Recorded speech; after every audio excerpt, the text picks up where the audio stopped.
Saya mohon izin sebelumnya. Ini ada beberapa, saya izin menyapa teman-teman saya ya. Yang pertama ini ada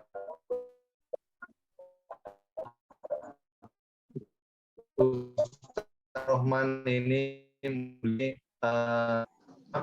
teman di pondok dan sekarang menjadi apa ya, ketua pengasuhan Pondok Pesantren Al Islah.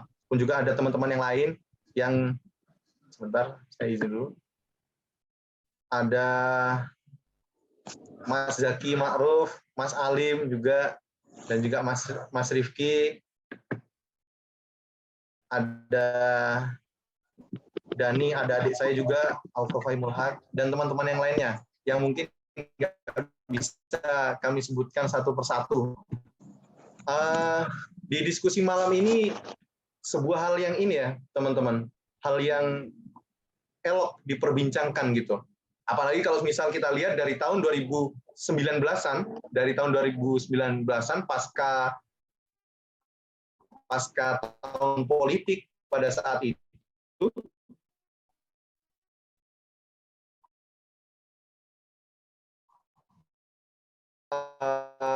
banyak sekali hal-hal di sini generasi milenial.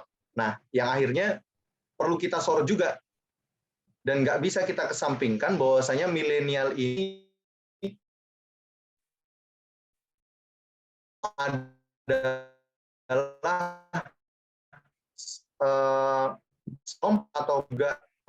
ataupun juga ini ya, yang lahir di antara rentang waktu yang tahun, kalau ininya kan ini ya, di rentang waktu itu nggak bisa kita ini kan apa, nggak bisa kita kesampingkan gitu loh perannya dalam perubahan di negeri ini terusus.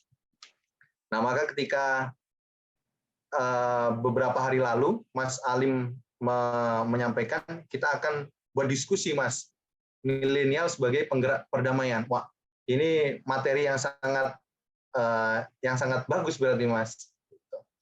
Oke, mohon izin. Oke, kalau dalam KBBI arti milenial itu yang pertama yaitu berkaitan dengan hal milenium atau hal-hal yang baru gitu kan. Terus kemudian yang kedua, makna daripada milenial itu yaitu berkaitan dengan generasi yang lahir antara tahun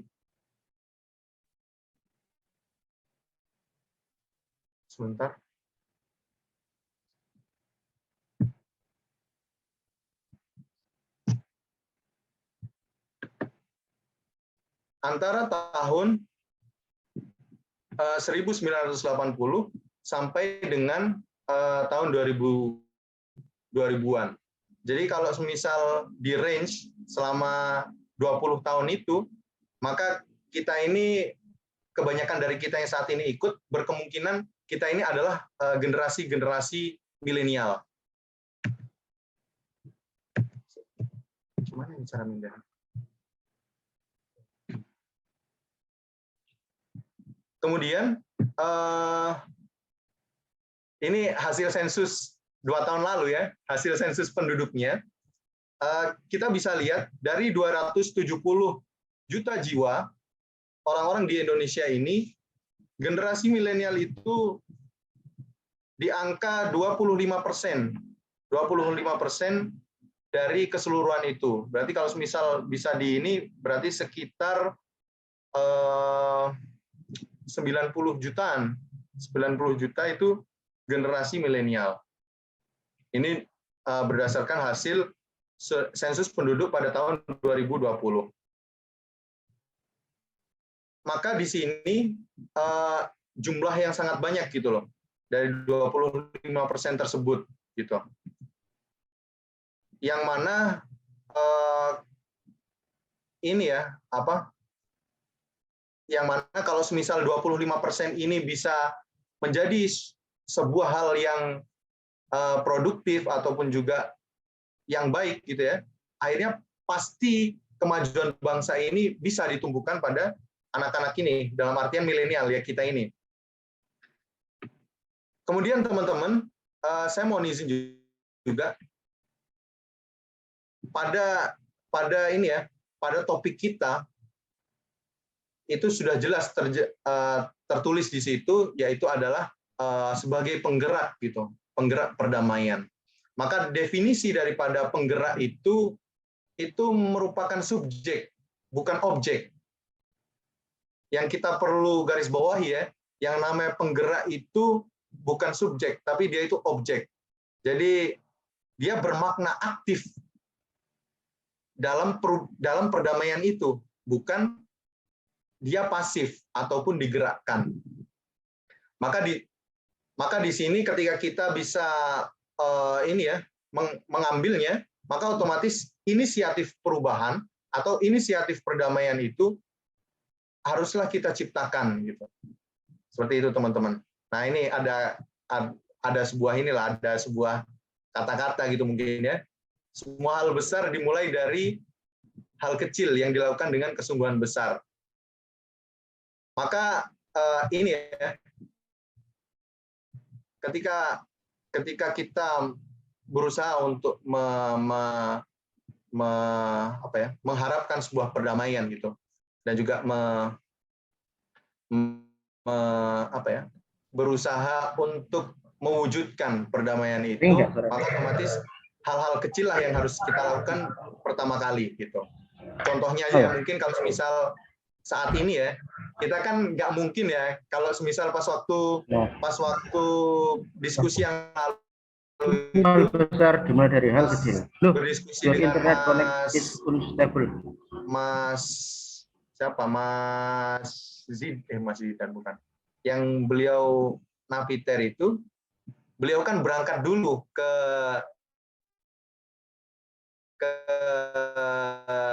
luar negeri gitu, nggak perlu kan ini. Nah, tapi kita nggak perlu sampai jauh-jauh ke sana gitu sebetulnya untuk melakukan perubahan-perubahan kecil. Kalau misal pada konteksnya pada zaman ini, maka otomatis hal kecil itu bisalah kita lakukan dengan mungkin dengan bijak bermedsos mungkin ya. Mungkin bisa jadi seperti itu. Bijak bermedsos itu salah satu hal yang bisa kita lakukan. Karena sebetulnya kalau kita lihat ya, mungkin terkait masalah-masalah yang viral lah baru-baru ini, yang akhirnya menimbulkan perseteruan gitu ataupun apalah. Ketika kita bisa bijak dalam bermedsos ini, maka otomatis paling tidak kita itu menyelamatkan, paling tidak kita itu nggak membuat sebuah masalah gitu. Ketika kita bijak dalam hal tersebut, bermain medsos, maka otomatis kesimpulannya, mohon maaf sebetulnya, kita nanti lebih banyak diskusi saja. Karena beberapa waktu lalu ya kebetulan dalam perjalanan juga. Jadi itu tadi mungkin kita nanti lebih banyak dijelaskan oleh Mas Zaking ya Mas, pasca dari ini terkait perdamaian itu ataupun juga seterusnya. Jadi saya mohon maaf, mungkin sekian yang dapat kami sampaikan. Nanti kita mengalir aja diskusinya. Kurang lebihnya mohon maaf. Billahi taufiq wal hidayah. Wassalamualaikum warahmatullahi wabarakatuh. Baik, terima kasih atas materi yang telah diberikan oleh Mas Faza. Luar biasa sekali, ada data juga tentang milenial itu sendiri. Nah, menurut Mas Faza ini peran milenial itu sebagai penggerak yang aktif, bukan yang pasif gitu. Tapi ini luar biasa sekali apabila 90 juta orang bersama-sama untuk melakukan atau penggerak perdamaian di Indonesia itu sendiri. Ya, selanjutnya mungkin dari Mas Kandi.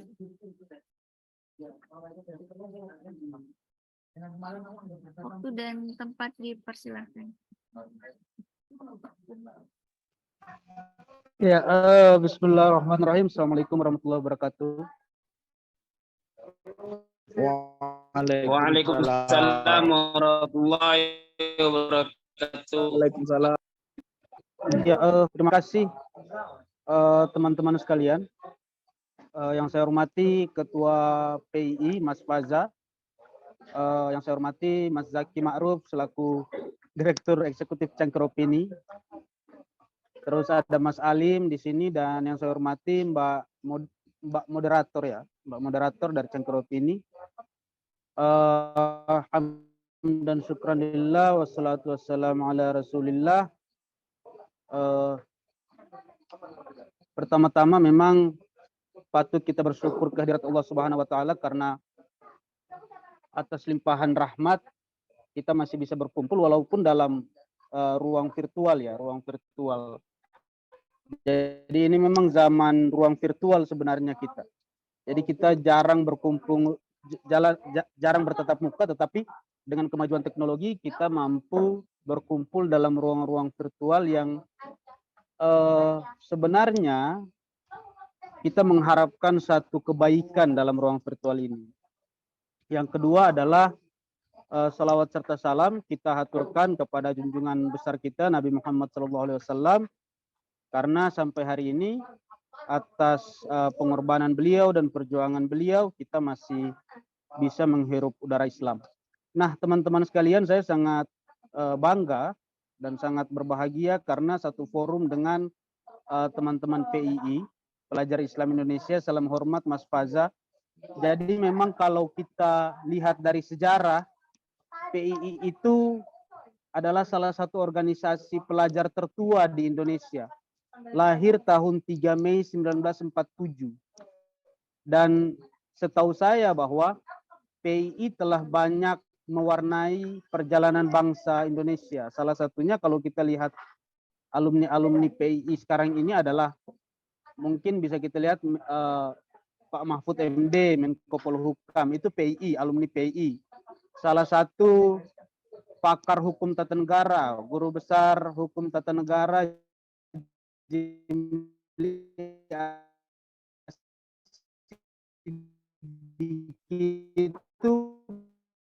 PII gitu. Nah, itu alumni PII dan masih banyak lagi tokoh-tokoh bangsa kita yang sampai sekarang ini masih duduk di pemerintahan maupun di luar pemerintahan. Tokoh-tokoh besar bangsa kita ini adalah alumni dari PII. Jadi kalau berbicara perdamaian misalkan dalam konteks Indonesia, PII itu sudah lama menggaungkan itu, bahkan sudah mempraktekkan itu dalam kehidupan bersosial. Nah, teman-teman sekalian, memang ini tema yang menarik terkait dengan bagaimana milenial itu menjadi penggerak daripada perdamaian. Saya sepakat bahwa apa yang dikatakan Mas Faza barusan, bahwa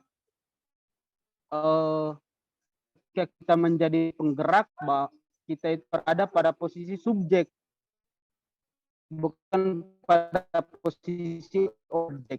Dan data yang dipakai oleh Mas Faza itu sangat luar biasa benar ya. Dan kemarin saya sempat berdiskusi dengan salah seorang pengamat politik. Beliau mengatakan bahwa begini, tahun politik di 2024 itu suara yang paling banyak itu berada pada suara milenial. Kayak gitu. Entah itu pelajar, entah itu mahasiswa, ataupun mereka yang tidak mengenyam pendidikan di perguruan tinggi. Kayak gitu. Nah, keunikannya adalah seperti ini teman-teman sekalian, yang perlu kita ketahui bahwa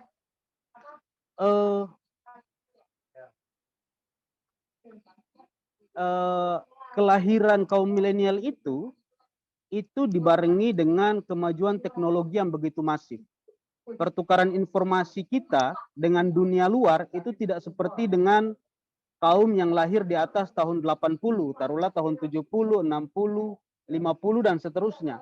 Tetapi kaum milenial kita itu lahir dibarengi dengan kemajuan teknologi dan informasi yang begitu masif kayak gitu.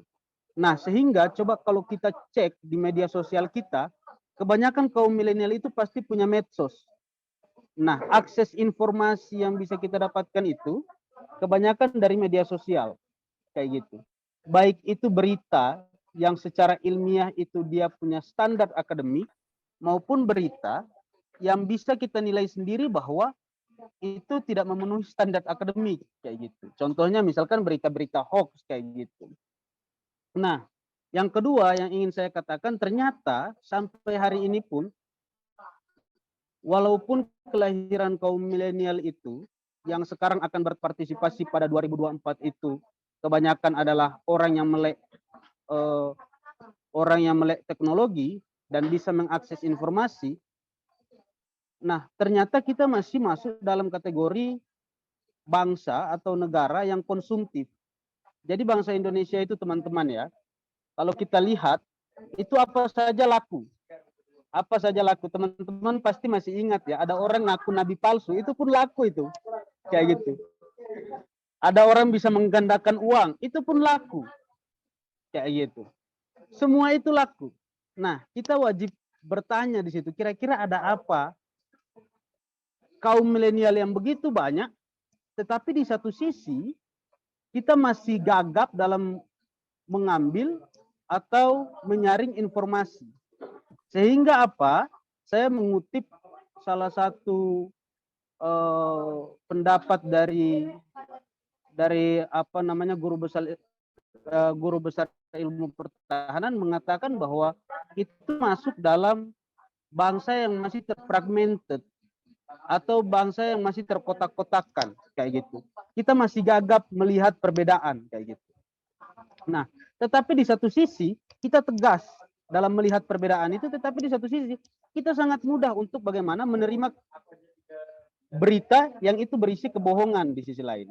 Nah, artinya apa teman-teman? Ternyata dengan kemajuan ilmu teknologi, konsumerisme kita terhadap informasi itu pun cukup tinggi diakibatkan oleh rendahnya literasi kita. Jadi kalau teman-teman kita lihat secara lebih mendalam, ternyata tingkat literasi bangsa kita itu masih rendah.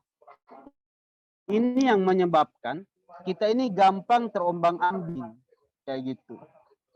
Nah, saya ingat tahun 2019 ya, bukan saya untuk kritik atau apa, karena kita di sini semua pemuda, jadi saya rasa kita bisa bebas untuk membicarakan hal-hal perdamaian. Lebih gamblang daripada para orang tua. Kalau orang tua kan pasti ada batasan-batasan tertentu ya, kayak gitu. Tahun 2019 misalkan, kita bisa melihat Pilgub Jakarta itu pertaruhan antara surga dan neraka, kayak gitu. Agak cukup lucu, tetapi itu adalah fakta di lapangan, kayak gitu. Fakta di lapangan memperlihatkan bahwa orang yang memilih si A itu dianggap kafir, dan orang yang memilih si B itu dia otomatis mendapat satu tiket di surga. Itu kan luar biasa. Bagaimana apa namanya, kita terkotakkan hal politik itu hal politik itu mempengaruhi bagaimana cara beragama kita atau cara menyikapi keberagaman kayak gitu. Nah, selanjutnya teman-teman sekalian yang ingin saya katakan bahwa cangkir opini memulai moderasi beragama ini atas hal-hal tadi. Hal-hal di mana kita melihat bahwa literasi digital kita itu masih terlalu lemah. Yang akhirnya berdampak pada kaum milenial kita ini itu gampang terbawa dengan informasi-informasi yang sebenarnya itu unsur kebohongannya lebih banyak daripada unsur kebenarannya. Itu yang pertama. Terus yang kedua, terkait dengan moderasi beragama. Saya pernah ditanya sebenarnya oleh salah seorang teman saya, yang dia mempertanyakan, sebenarnya moderasi beragama itu apa? Apakah memang kita menyikapi kebenaran pada agama lain atau seperti apa? Saya katakan bukan. Karena masing-masing agama itu punya klaim kebenarannya sendiri. Kita wajib menghargai keimanan atau kepercayaan suatu kaum tanpa harus kita mengikuti. Coba lihat misalkan, kalau dalam Quran atau kitab suci yang kita jadikan pedoman, dalam surat Yunus ayat 66 itu Tuhan itu mengatakan seperti apa? Allah itu mengatakan bahwa jika saya mau, maka saya akan jadikan semua orang itu beriman tanpa terkecuali. Tetapi saya tidak mau melakukan itu. Lalu apa hak kalian sebagai hamba atau ciptaan saya memaksa orang lain untuk masuk ke dalam Islam? Nah, artinya apa? Di situ adalah hak prerogatif. Tuhan saja menyuruh kita untuk menghargai. Menghargai tanpa harus mengakui. Kita menghargai, bukan mengakui. Kayak gitu. Itu yang pertama. Terus yang kedua, kita bisa lihat dalam surat Al-Kafirun misalkan, di mana tegas bahwa di situ disebutkan untukmu agamamu dan untukku agamaku. Saya tidak menyembah apa yang kalian sembah, sebaliknya kalian juga tidak menyembah apa yang saya sembah. Artinya adalah keberagaman itu sudah ada sejak zaman Nabi. Kayak gitu. Saya ingin katakan bahwa Nabi itu bukan cuma sebagai seorang rasul pembawa risalah baru, pembawa Islam maksud saya, tetapi juga sebagai kepala negara. Bagaimana kebijaksanaan Nabi dalam menyikapi keberagaman tersebut. Nah, nilai-nilai ini yang seharusnya kita sebagai kaum milenial itu, bagi saya, terus menyuarakan itu. Karena apa teman-teman sekalian? Kenapa kita posisinya sebagai penggerak? Coba kita flashback ke sejarah misalkan ya. Soekarno itu ketika dia membangun sebuah gerakan, dia adalah seorang pemuda. Andai kata misalkan dia lahir tahun 80 atau tahun 90, pasti dia adalah milenial. Seperti itu. Kayak gitu. Cuman sayangnya Soekarno lahir pada zaman itu, di mana dia membangun gerakan ketika dia masih tergolong sebagai seorang pemuda.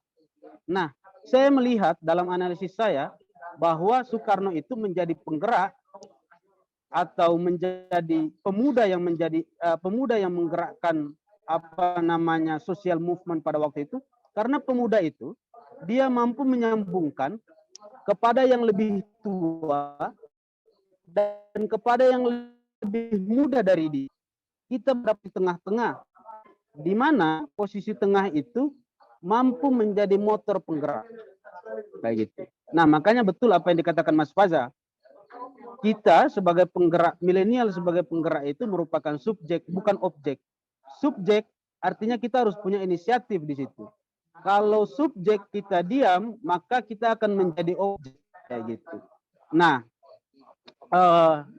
itu kira-kira yang menjadi apa namanya pendiskusian kita pada malam hari ini, mungkin untuk awal.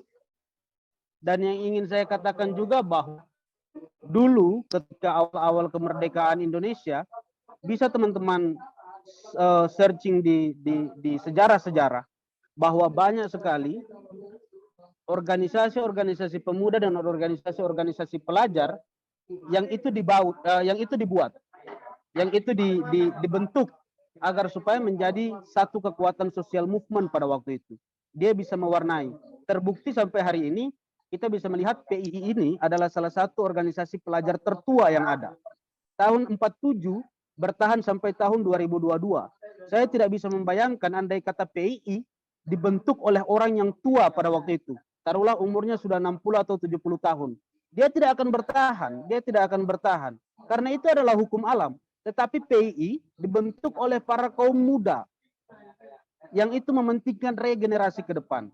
Nah, kita pemuda bukan cuma berpikir pada saat ini atau tahun 2024, tetapi masalah perdamaian itu harus kita pikirkan terhadap generasi-generasi yang mendatang. Mungkin itu dari saya, Mbak Moderator dan Mas Faza. Mungkin kita bisa lanjut ke diskusi atau tanya jawab. Terima kasih. Assalamualaikum warahmatullahi wabarakatuh.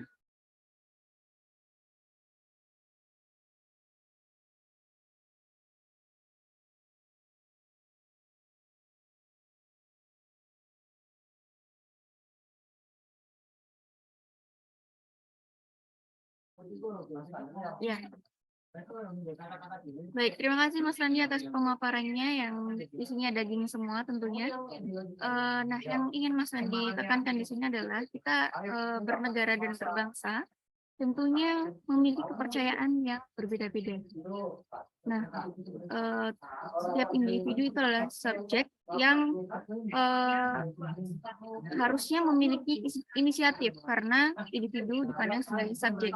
Jika tidak ada inisiatif, maka individu tersebut menjadi objek seperti itu. Oke, selanjutnya kita masuk ke sesi diskusi. Barangkali teman-teman ada yang ingin bertanya, saya persilahkan. Bismillah. Oh ya, Boleh saya? sudah ada penanya.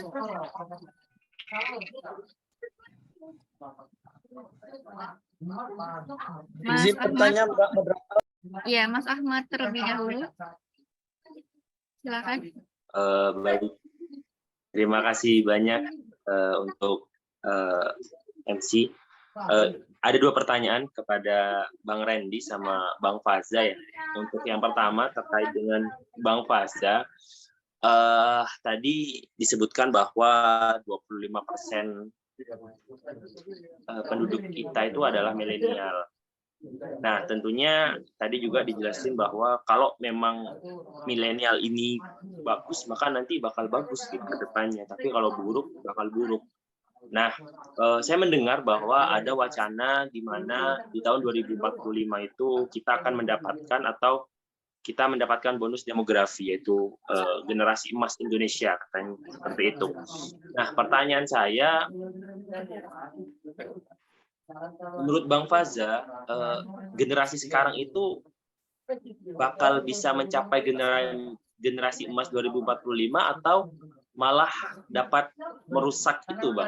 Jadi kayak kan ada dua kemungkinan, Indonesia maju atau enggak Indonesia emas, atau malah Indonesia yang makin buruk lagi gitu. Nah, itu ya pertanyaan saya. Nah, untuk pertanyaannya Bang Randy ke Bang Randi tadi, saya menanyakan sebenarnya kita itu anak muda itu terkadang dihadapkan dengan kata kita harus bertoleransi terhadap agama lain, terhadap suku lain, terhadap ya semuanya yang berbeda dengan kita.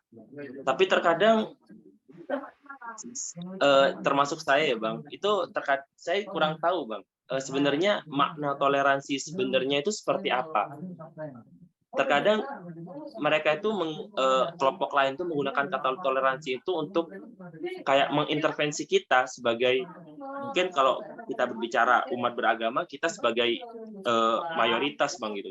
Seolah-olah kayak pada akhirnya walaupun kita mayoritas, dengan kata-kata oh, kita harus bertoleransi, harus bertoleransi. Pada akhirnya kita sebagai umat Islam, umat mayoritas di Indonesia ini kayak kurang kehilangan arah gitu Bang. Termasuk khususnya itu anak mudanya Bang, kayak gitu Bang. Nah, menurut Bang Randy itu makna toleransi sebenarnya itu seperti apa Bang Randy? Mungkin itu aja dari saya. Terima kasih. Assalamualaikum warahmatullahi wabarakatuh. Ya baik, pertanyaannya kita tampung terlebih dahulu untuk dua penanya.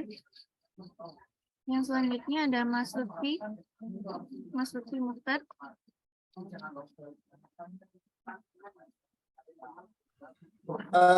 Oke, baik. Selamat malam semuanya, para hadirin dan teman-teman semua, narasumber kita yang gagah. Salam hangat Kakak Randi yang luar biasa dan Kak Faza, karena saya ini juga merupakan fans berat Kakak Randi. Nah, sampai saya sempat ini mengikuti kegiatan-kegiatan beliau. Kalau tidak salah beliau sekarang sedang menyelesaikan tesis seperti itu ya. Luar biasa Kakak Randi ini. Oke, saya langsung ke pertanyaan.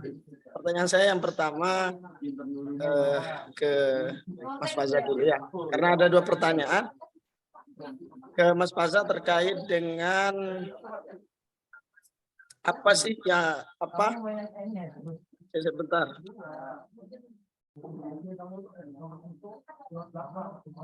Oke, langkah strategis yang kemudian bisa dilakukan oleh milenial hari ini untuk masuk pada gerakan-gerakan perdamaian yang seperti tadi disampaikan. Artinya kita butuh langkah-langkah konkret dan langkah-langkah strategis, tidak kemudian hanya menjadi narasi-narasi saja, namun juga langkah konkret seperti itu yang perlu kita lakukan. Pertanyaan yang kedua terkait dengan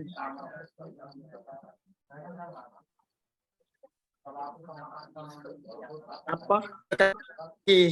Terkait bahwasanya Rasulullah juga menghargai toleransi kan seperti itu. Ini tidak jauh berbeda sebenarnya dengan penanya pertama. Namun terkadang memang kita betul terjebak pada cengkraman-cengkraman dan narasi-narasi toleransi tersebut sehingga kita melupakan identitas kita. Nah, seperti itu. Nah, bagaimana dan sampai di mana sebenarnya batas toleransi ini, Kakak Randi? Oke, terima kasih. Ya baik,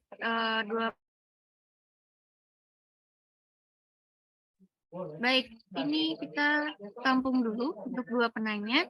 Kemudian mau Mas Radi dulu atau Mas Faza terlebih dahulu yang akan menjawab?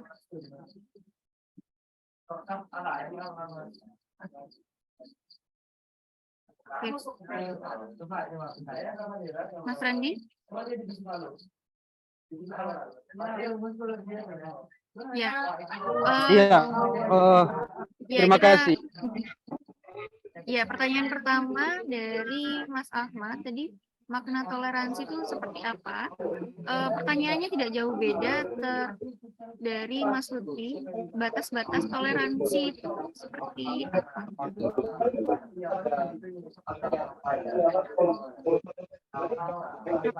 Apakah terdengar?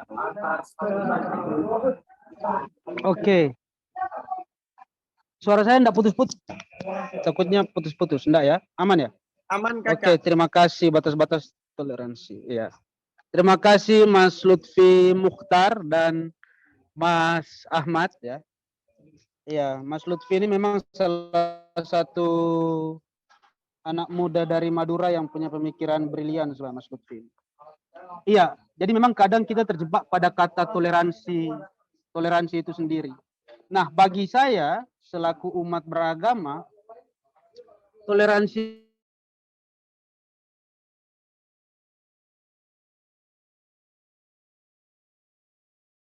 saya anut adalah terkait dengan akidah saya, masalah hablum minallah saya itu merupakan hal mutlak atau kepercayaan saya terhadap Tuhan yang saya anut atau agama yang saya anut. Nah, yang kedua, pada posisi mana toleransi itu bekerja sebenarnya? Teman-teman sekalian, kalau kita lihat di semua agama, terutama 5 agama besar atau 6 agama besar yang ada di Indonesia, itu bisa kita lihat bahwa ada satu garis besar di sana. Garis besarnya adalah kemanusiaan di situ. Garis besar di situ adalah kemanusiaan. Artinya nilai-nilai kemanusiaan itu tidak memandang suku, ras, dan agama, tetapi nilai-nilai kemanusiaan itu selama dia manusia, maka nilai-nilai kemanusiaan itu harus tetap kita jaga. Saya ingin memberikan contoh misalkan. Ketika kita lihat orang kecelakaan di jalan ya, tabrakan kayak gitu. Kita nggak mungkin ke sana nanya agama kamu apa. Kayak gitu. Itu kan ekstrim ya, lucu ya. Ini orang udah mau mati, kita nggak mau bawa ke rumah sakit, tetapi kita masih menanyakan kira-kira agamanya apa. Toleransinya nggak bekerja di situ akhirnya. Tetapi yang dilihat adalah bagaimana kita menolong dia dulu. Terserah agamanya apa, rasnya apa, sukunya apa. Yang kedua misalkan teman-teman sekalian, saya pernah membaca dari satu literatur ya, bahwa Nabi itu pernah ngasih makan orang Yahudi yang buta. Nabi Muhammad itu ngasih makan orang Yahudi yang buta. Kayak gitu. Orang Yahudi itu terus mencemooh Nabi. Dia enggak tahu bahwa Nabi yang ngasih makan itu. Kayak gitu. Tetapi Nabi atas dasar kemanusiaan tetap memberikan makan kepada seorang Yahudi. Kayak gitu. Artinya dalam hal hubungan manusia dengan manusia, kita bisa bekerja sama di situ. Hal-hal yang kita sepakati misalkan dalam kehidupan berbangsa dan bernegara, contohnya 5 poin Pancasila itu kita bisa bekerja di situ. Tanpa memandang ras, suku, dan agama. Beda halnya misalkan toleransi yang kebablasan, contohnya Jumatan di gereja atau ibadah minggu di masjid. Itu kan juga lucu. Toleransinya kebablasan, itu bukan toleransi kalau menurut saya. Kayak gitu.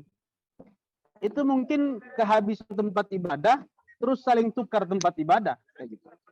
Nah, artinya di situ teman-teman sekalian. Artinya dalam hal hubungan sosial kita dengan orang lain, kita tidak memandang dia dari mana asalnya, tetapi yang kita lihat adalah selagi dia manusia, maka nilai kemanusiaan itu yang lebih kita kedepankan. Tetapi dalam hal agama, dalam hal keyakinan, maka tolak ukurnya adalah bisa kita lihat bagaimana Allah jelaskan dalam Quran surat Al-Kafirun itu. Bahwa untukmu itu agamamu dan untukku agamaku. Nah, seperti itu mungkin teman-teman sekalian jawaban dari saya terkait dengan toleransi tadi. Ya baik, terima kasih Mas Randi penjelasan terkait toleransi. Ini cukup menarik terkait toleransi karena memang beberapa kali saya lihat itu mungkin orang-orang di lain agama atau di luar agama itu ingin tahu bagaimana sih beribadahnya suatu agama tertentu gitu. Mungkin kalau ingin tahu saja nggak apa-apa ya Mas Randi ya. Tapi kalau sudah menyangkut terkait ibadahnya orang Islam, ibadahnya di gereja itu kan juga agak gimana gitu ya Mas Randi ya. Iya, betul. Saya ingin kasih satu kisah juga ya. Jadi saya itu pernah waktu SMP sebenarnya, SMP itu bapak sama ibu saya itu pergi. Jadi saya sama adik-adik saya itu di rumah kayak gitu. Nah, kami ada tetangga itu orang Nasrani. Tetangga itu orang Nasrani. Pada waktu hari Jumat, karena waktu itu saya masih SMP ya, kan main biasa lah anak-anak kecil pada waktu itu. Nah, tetangga itu bilang ke saya kayak gini, kamu mandi terus kamu Jumatan. Kayak gitu.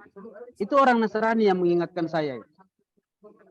Artinya kita tidak, dia sangat mengerti bagaimana batas-batas itu. Kayak gitu. Batas-batas agama kita dan batas-batas agamanya dia. Kayak gitu. Nah, mungkin itu tambahan dari saya, Mbak Moderator. Iya, baik. Terima kasih, Mas Randi.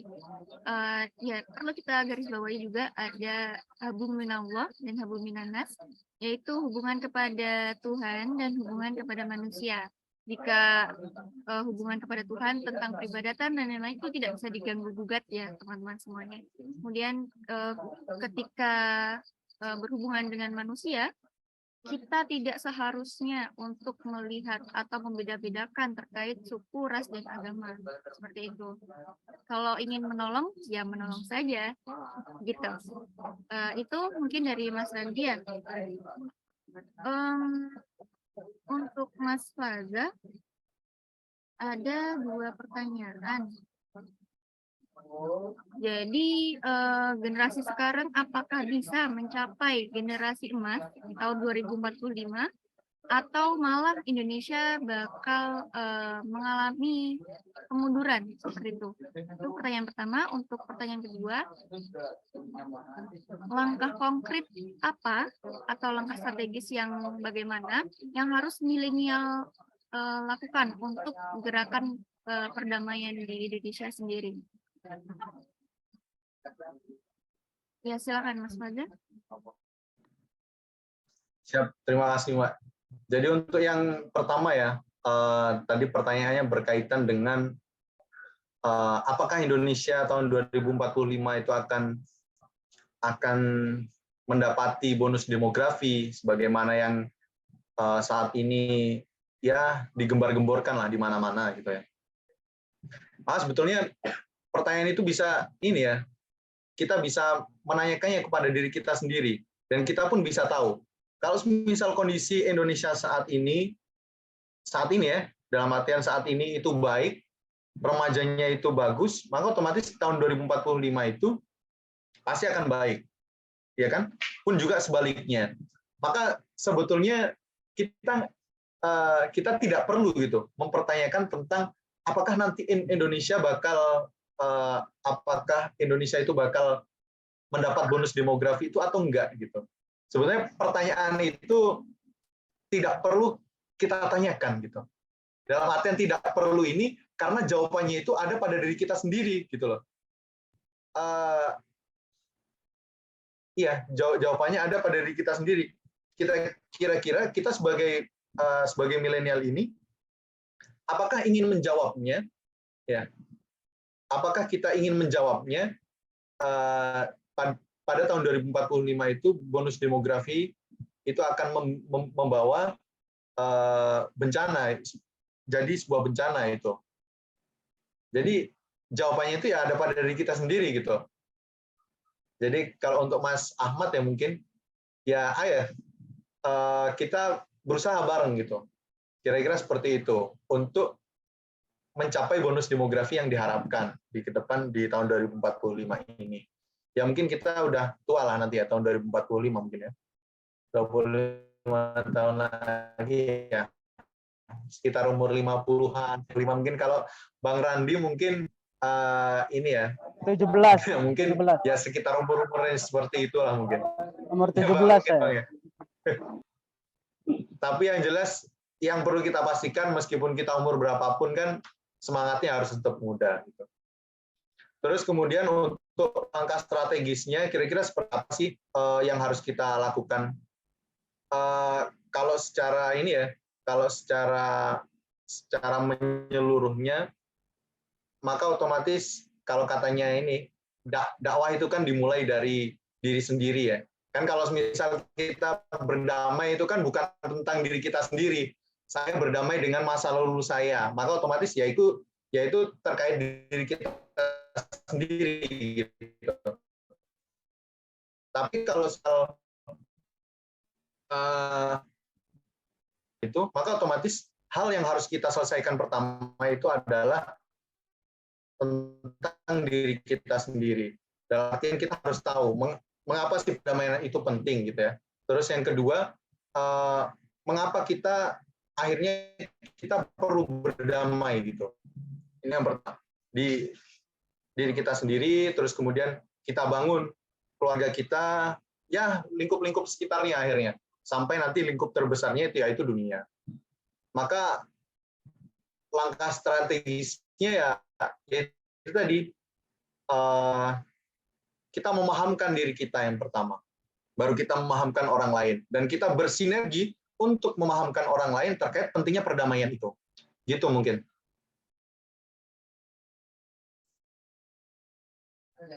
Ya, terima kasih Mas Fajar atas penjelasannya. Jadi penjelasan dari Mas Fajar tadi memahamkan diri sendiri terlebih dahulu, baru memahamkan orang lain, kemudian bersinergi dalam memahamkan lingkungan sekitar, gitu ya Mas Fajar. Ya mungkin ada tanggapan dari Mas Lutfi dan Mas Ahmad.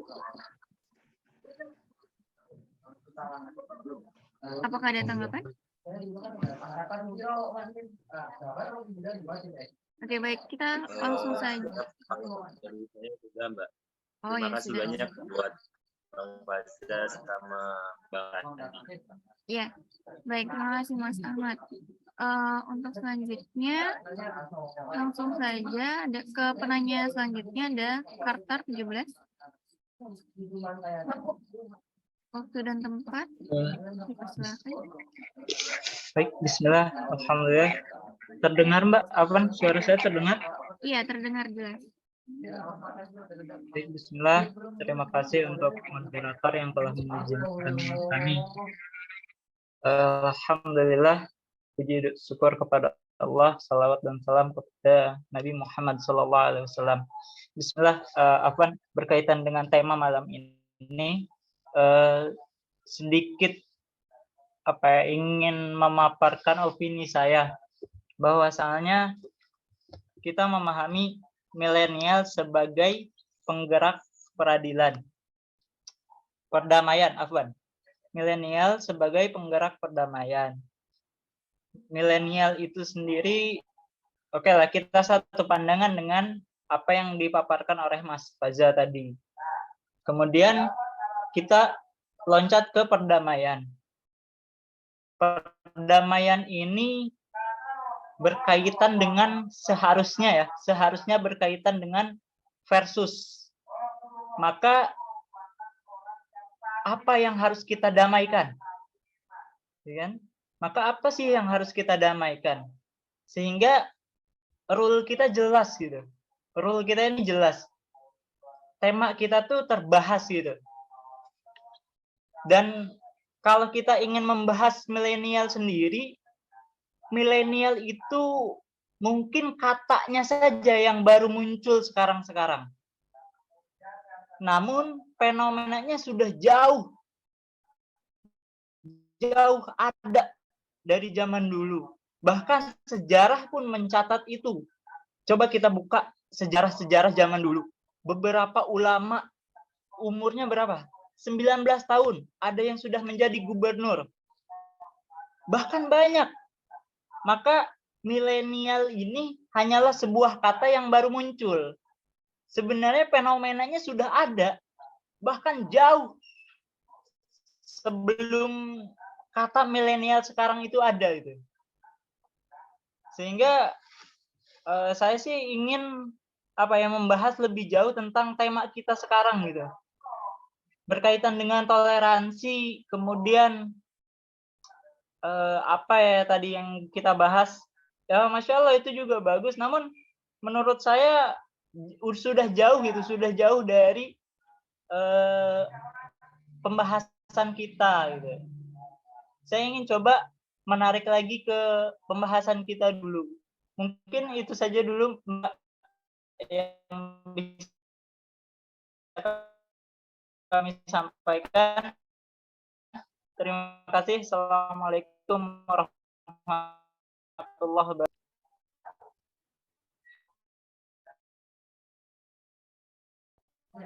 Waalaikumsalam warahmatullahi wabarakatuh. Ini ada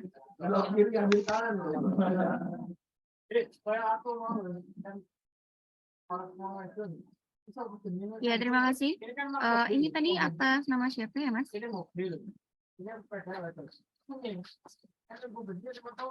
Halo.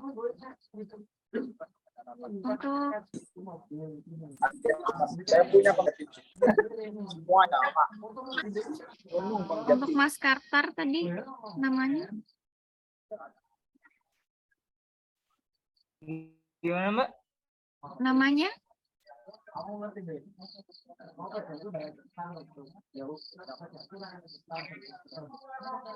Kartar aja Mbak, Kartar 17 Mbak. Oke, baik. Mungkin ada tanggapan untuk dari Mas Faza dan Mas Randi.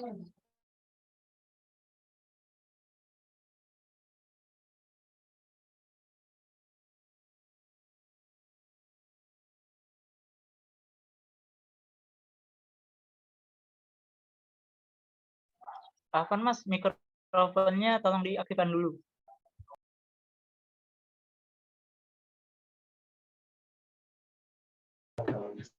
Siap-siap. Mohon izin tadi untuk pertanyaannya apa ya? Mohon maaf.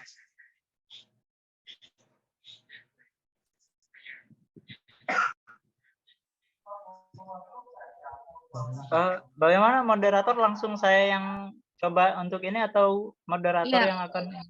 Iya, silakan dijelaskan ulang begitu, Mas Kartar. Baik, bismillah. Pertama, dengan data Mas Faza, kita memahami itu memang betul. 25% itu secara keseluruhan. Namun dari 25% itu berapa persen sih yang bisa akan menciptakan perdamaian? Gitu. Sedangkan kata milenial kan baru sekarang, tapi fenomenanya sudah ada gitu. Mungkin hanya itu saja, Mas.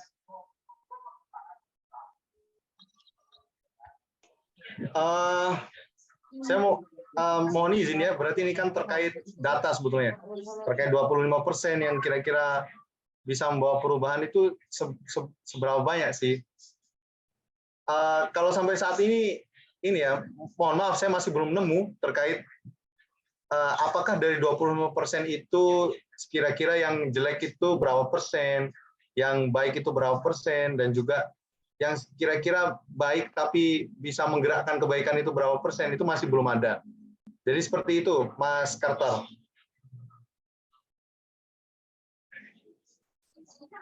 Ya, mungkin ada tanggapan lagi untuk Mas Carter.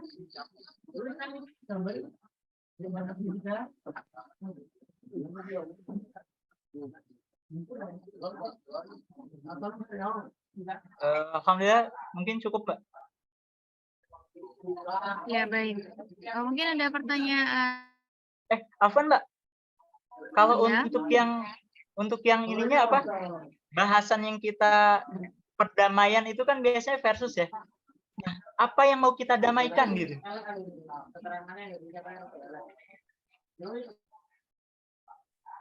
Oh, dalam pembahasan kali ini, apa yang dalam perdamaian seperti apa gitu? Bukan. Kata perdamaian itu artinya sudah ada yang terjadi. Ya, sudah ada yang terjadi. Maka siapa sih yang mau kita damaikan gitu? Oke, baik. Siapa yang akan kita damaikan gitu? Oke, terima kasih Mas. Siapa tadi?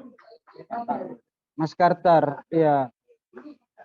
Pertama saya ingin menambahkan dari Mas Faza tadi bahwa pertama itu terkait dengan kata milenial. Memang betul. Tapi kenapa di sini didefinisikan milenial? Sebenarnya milenial itu erat kaitannya dengan orang yang lahir berbarengan dengan kemajuan teknologi dan informasi. Itu yang harus kita ketahui. Nah, zaman dulu misalkan di era taruhlah 40 atau 30-an, itu teknologi belum terlalu masif, sehingga yang dipakai kata dulunya itu adalah pemuda. Kayak gitu. Makanya kita bisa lihat dalam literasi-literasi itu banyak pemuda. Nah, beda halnya misalkan dengan kata milenial hari ini. Milenial itu muncul berbarengan dengan kemajuan teknologi dan informasi yang begitu masif. Seperti itu. Itu yang pertama. Terus yang kedua terkait dengan perdamaian, kira-kira apa yang mau kita damaikan, kayak gitu. Nah, saya ingin cerita sedikit ya.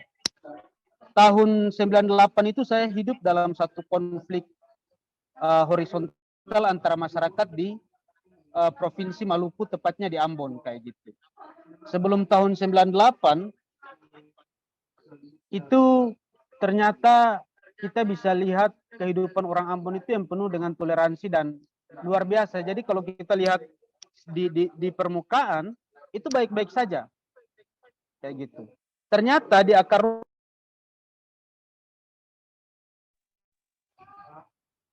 itu ada konflik yang itu ternyata tidak bisa dilihat secara kasat mata, kayak gitu.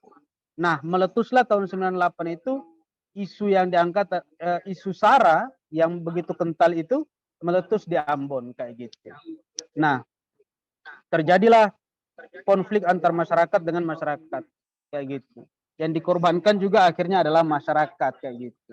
Nah, kenapa perdamaian itu penting? Sebenarnya isu-isu perdamaian itu bukan cuman kita bahas ketika terjadi konflik, tetapi bahkan sebelum konflik itu kita harus sering menyuarakan dan mengkampanyekan terkait dengan isu-isu perdamaian, kayak gitu.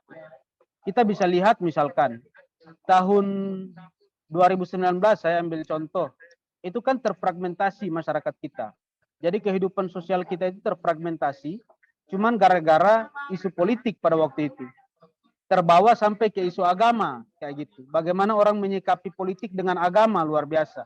Atau bagaimana politisasi agama yang terjadi, kayak gitu. Saya tidak tahu, pada waktu itu bahkan Tuhan pun itu namanya dicatut, Gusti Allah itu namanya dicatut untuk isu-isu politik, kayak gitu. Itu kan nauzubillah min zalik dalam hal seperti itu ya, kayak gitu. Nah, maka dari itu isu-isu perdamaian sebenarnya harus tetap ada, dibicarakan di mana-mana, walaupun tanpa adanya konflik yang terjadi di tengah-tengah masyarakat kayak gitu. Karena di zaman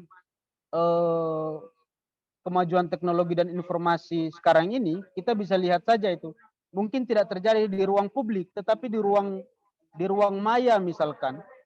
Kalau kita lihat bagaimana orang saling berkomentar dan melemparkan komentar-komentar yang begitu rasis terhadap orang lain, itu sangat luar biasa kayak gitu.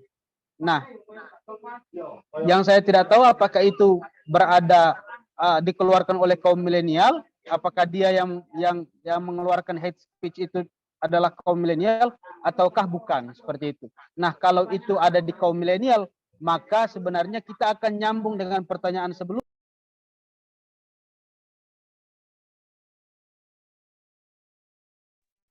Apakah demografi tahun 2045 itu bisa membawa satu perubahan yang baik bagi kita? Maka jawaban saya adalah 2045 itu, saya sepakat dengan Mas Faza, yang mampu menjawab itu adalah subjek penggerak tadi, yaitu pemuda atau milenial tadi. Tinggal kita lihat apakah literasinya yang diangkat atau narsisnya yang lebih didahulukan. Kalau kita masih terjebak pada narsistik, maka tahun 2045 itu sebagai hayalan saja. Tetapi kalau literasi kita dan bagaimana kita mampu mengolah mulai dari media sosial dan kehidupan sosial kita, maka 2045 itu menjadi bonus demografi plus bonus generasi emas. Seperti itu. Mungkin itu kalau dari saya, Mbak Moderator. Ya, baik. Terima kasih atas kabarnya, Mas Randi. Nah, isu-isu perdamaian ini menyangkut suku, ras, dan agama. Memang kita ketahui bersama dalam apalagi menuju tahun-tahun politik ke depannya, melihat pemilu 2019 juga, umat Islam tentunya memang lebih mudah untuk dipecah belah untuk isu-isu sebelumnya seperti itu. Kemudian perdamaian ini bisa kita jawab, mohon maaf, untuk generasi emas 2045 bisa kita jawab dari individunya sendiri seperti itu. Ini menarik ketika Mas Randi bilang tinggal literasinya yang ditingkatkan atau narsistiknya yang ditingkatkan. Ini biasanya kaum milenial itu sukanya yang viral, kemudian kurang untuk melihat makna atau ya kurang melihat makna dan manfaat di sana. Yang penting viral atau yang penting yang nonton banyak, likes-nya banyak seperti itu. Nah, itu bisa kita istilahnya untuk kita sadari bersama untuk viral itu kalau menurut saya boleh-boleh aja, tapi kontennya yang harus kita perhatikan juga, jangan yang asal viral atau bagaimana seperti itu. Ya, seperti itu. Mungkin itu dari saya. Atau mungkin ada pertanyaan lagi?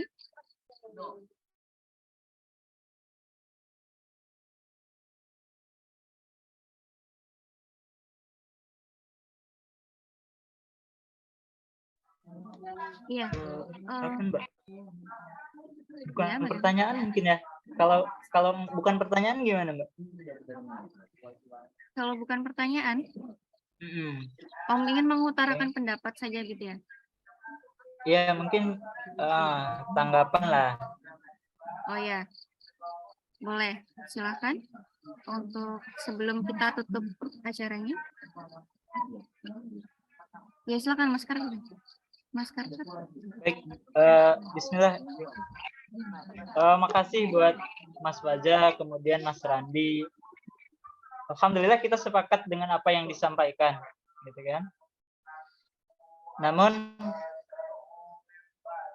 ketika kita melihat fakta di lapangan, kaum milenial yang sekarang, mungkin saya merasakan gitu kan, banyaknya kaum milenial yang justru sekarang itu jauh, bisa dibilang jauh dari agama, bahkan tidak beragama gitu. Mungkin dia merasa bahwa dirinya muslim, atau mungkin dia merasa bahwa dirinya Kristen dan lain sebagainya.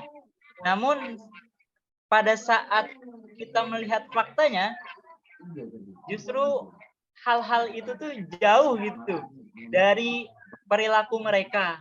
Maka menurut saya tema ini akan berhasil, ya. Tema ini akan berhasil jika kaum milenial itu sendiri memahami bagaimana cara beradab, terutama mereka memahami agamanya masing-masing. Mungkin seperti itu, Mbak.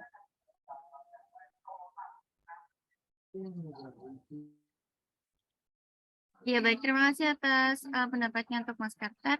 Langsung saja saya persilakan untuk closing statement dari Mas Randi terlebih dahulu sebelum mengakhiri acara.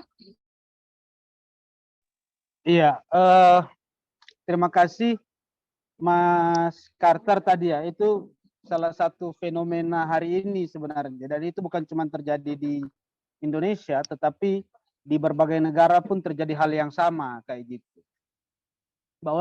Bahkan di Australia itu banyak pemuda yang itu tidak memiliki agama. Dia bukan Islam, bukan Kristen, bukan Hindu, bukan Buddha, itu terjadi hari ini. Nah, itulah sebenarnya permasalahan yang memang harus juga menjadi sorotan sebenarnya. Karena nilai-nilai agama dalam kehidupan sosial apabila dia hilang, maka spirit kehidupan sosial itu dia akan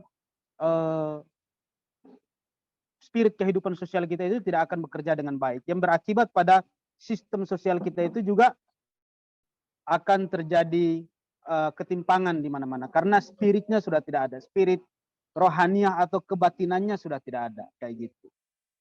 Nah, yang kedua adalah yang ingin saya katakan bahwa milenial itu punya tugas besar sebenarnya karena ini merupakan zamannya milenial kayak gitu. Orang-orang tua yang sekarang menduduki di pemerintahan dulunya mereka adalah kaum pemuda, sama seperti kita hari ini. Nah, kalau misalkan tingkat literasi kita itu rendah dan kita tergampang atau bahwa isu yang 45 itu, kita bisa melihat posisi kita akan ada di mana seperti itu. Nah, yang kedua, berbicara sebagai subjek, maka kita harus aktif di sana. Nilai milenial itu punya makna yang punya tanggung jawab cukup besar kayak gitu, sehingga subjek itu dia punya tanggung jawab. Kalau hari ini kita memposisikan diri sebagai objek, maka jatuhnya adalah kita tahun 2045 tidak akan bisa berubah seperti apa-apa. Kita akan tetap jadi seperti kaum konsumtif seperti hari ini. Kayak gitu. Teman-teman, yang harus kita ketahui bahwa tingkat literasi kita itu sangat rendah. Orang kalau dengan tingkat literasi rendah, pengetahuan rendah, maka dia akan gampang terombang-ambing. Seperti itu. Makanya kenapa Nabi dulu itu pertama yang dia sasar adalah para pemuda. Para pemuda yang harus diperbaiki kayak gitu. Kita bisa sejarah-sejarah banyak telah membuktikan itu. Soekarno dulu dengan kalau dia tidak punya nilai tingkat literasi yang cukup luar biasa dibanding pemuda lain, saya tidak yakin bahwa hari ini kita bisa merdeka kayak gitu. Para pendiri-pendiri organisasi besar di negeri ini pun sama kayak gitu. Mereka punya satu perbedaan di mana literasi dan pengetahuan mereka itu lebih tinggi daripada orang yang ada di sekitar mereka. Nah, milenial sebenarnya harus berada pada posisi itu karena akses informasi dan pengetahuan kita lebih satu langkah di depan daripada para orang tua. Dan ini adalah generasi kita. Kalau bukan kita, siapa lagi? Nah, terakhir saya ingin mengutip sebenarnya di London pernah ditemukan salah satu batu nisan yang di atas batu nisan itu tertulis begini. Dulu ketika saya lahir, saya ingin merubah dunia. Tetapi ketika saya beranjak anak-anak, saya memperkecil keinginan saya untuk merubah negara saya. Ketika saya beranjak remaja, saya memperkecil lagi keinginan saya untuk saya merubah kampung halaman saya. Ketika saya mulai tua dan renta, saya ingin merubah keluarga saya. Dan ketika saya mau mati, ketika sakaratul maut menghampiri saya, ternyata saya tidak mampu merubah apa-apa. Dan saya tersadar bahwa ternyata saya belum merubah diri saya. Andai kata saya bisa merubah diri saya dulu, maka saya bisa merubah keluarga saya bisa merubah kampung halaman saya bisa merubah negara saya, dan saya bisa merubah dunia. Artinya kaum milenial harus memperbaiki dirinya sendiri dulu. Kita selesai dengan diri kita sendiri dulu, baru kita merubah orang lain. Kayak gitu. Nah, mungkin itu dari saya. Terima kasih. Salam hormat Mas Faza selaku Ketum PII, teman-teman sekalian atas undangan diskusinya, dan Mbak Moderator. Terima kasih. Assalamualaikum warahmatullahi wabarakatuh. Waalaikumsalam warahmatullahi wabarakatuh. Terima kasih Mas Randi atas closing statement-nya. Kemudian selanjutnya Mas Faza untuk closing statement juga. Waktu dan tempat dipersilakan. Terima kasih Mbak Deidara. Jadi kamu bisa bareng-bareng kita rumuskan tadi. Kalau kamu nggak bisa kan, misalnya kamu berdiskusi tentang Pak kita nggak bisa.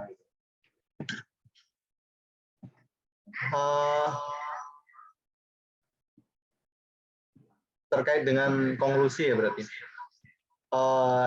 Ini sih sebetulnya. Milenial itu ataupun tadi yang katanya Mas Randi itu termasuk golongan pemuda, identik dengan semangatnya gitu. Yang mana pada saat itu kondisi fisik itu pada fit-fitnya ya, pada sisi puncaknya, bukan pada sisi menurunnya. Maka ya selayaknya kita harus juga memposisikan diri kita ini selaku milenial ini ya dalam posisi yang fit-fitnya itu. Maka otomatis kita harus terus senantiasa bersemangat. Nah, kalau kuncinya untuk mewujudkan perdamaian itu, maka otomatis harus bijaksana. Itu kuncinya.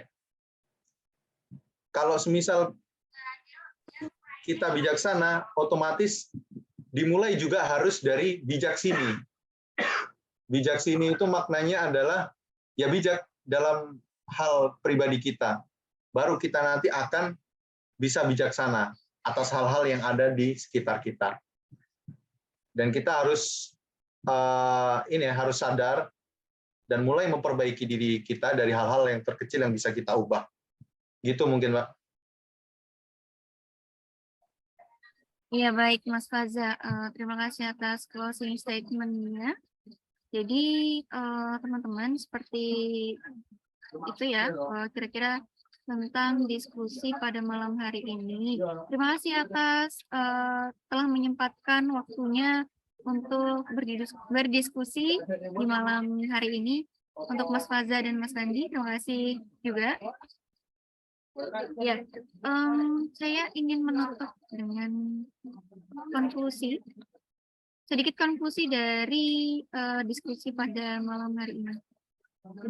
Ya, intinya jika kita ingin 2024 menuju generasi emas dan generasi emas itu bisa terwujud, jadi kita harus bergerak bersama untuk menjaga perdamaian, dimulai dari diri sendiri, segitu.